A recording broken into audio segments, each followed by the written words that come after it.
Hey everybody, it's Michelle with the Keys Ingredients. And today, you and I together are going to make tomato sauce. Here's what you'll be needing. Olive oil, basil, garlic, lemon, tomatoes of course, fresh greens, and either ground beef or ground turkey if you're going to turn that into a meat sauce. Are we ready to get started?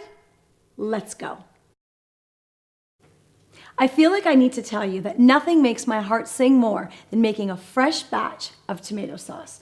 I always start by adding olive oil to the bottom of my pot, and then I'm going to start by adding my basil and my garlic. These two items I actually found already pureed and frozen in the grocery store. Of course, they can always be chopped fresh, but we're going to go and add those in on top of the olive oil and give that a nice stir. I've added a little bit of fresh parsley to this as well. Now, while this just kind of heats up and the flavors go through, I'd like to talk to you a little bit about one of my favorite things, options.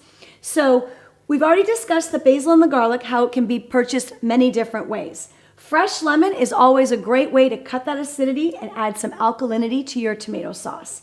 Now, the tomatoes, we can do different things again. We can buy them fresh. We can chop them fresh, or we can buy them in boxes or jars. I really don't encourage canned tomatoes, just not a big fan of the can due to the aluminum and the fact that there's a lot of acid in tomatoes, and I don't want that aluminum getting into your tasty food. So as soon as this heats up a little bit, I'm gonna go ahead and I'm gonna add my tomatoes in. Today, I'm going to use a combination of fresh and boxed tomatoes. You can probably hear that little sizzle. And like I said, I'm going to start with some fresh tomatoes. I'm not chopping them at all. As soon as the skins start to break down, they will open up and be juicy, nice and thick and juicy.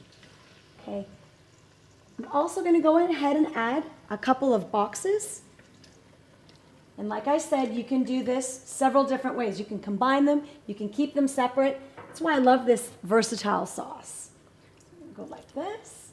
Now I'm going to leave this sauce to simmer for anywhere from an hour and a half to 3 hours. Choice is yours. So at this point, my sauce has been simmering for about an hour and a half. I've just tasted it and realized it needs just a little bit more salt. If your destination was tomato sauce, well, you have arrived. A little bit of salt and pepper to taste and a fresh squeeze of lemon to cut that acidity. Give it a stir and maybe simmer it for a little bit longer. However, today, I'm going a step more than that tomato sauce and I'm turning mine into a meat sauce. I'm choosing to use a couple of cups of fresh Swiss chard. Now we can use any leafy green here. Swiss chard really is a good choice though. I love fresh Swiss chard. And I'm going to go ahead and add in my grass-fed ground beef. Put all that in as well. And I'm going to give this a stir, let those flavors go on through, and I'll probably let this simmer for another hour and a half. Go ahead and think into the near future when you'll be entertaining. So go ahead and freeze half this batch and it will be ready and waiting for you in your freezer. Now all you have to decide is what kind of noodles you're going to serve this over. Will it be over 2 fried eggs or possibly eggplant parmesan? The options are endless. And just like that, dinner's ready.